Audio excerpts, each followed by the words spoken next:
check natin itong Modofo na Digicam natin. So, this is their W1 Digicam. So, ito siya. It can capture up to 75 megapixels. And meron siyang flip screen. So, ito yan. Okay. So, yan.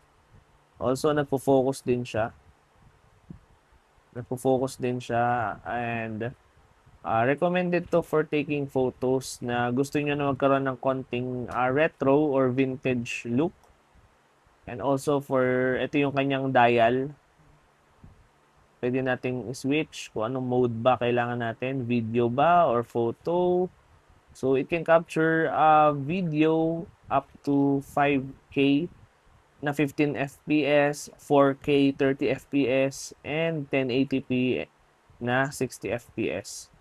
It can also capture 120 FPS kung naka 720p.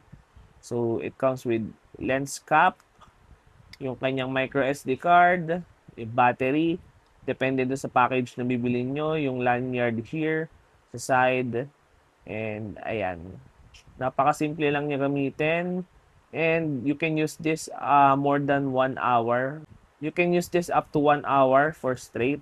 And also, you can access and transfer files from camera to your mobile smartphone using their mobile app. So if you're interested, I'll just put the link down below and follow for more.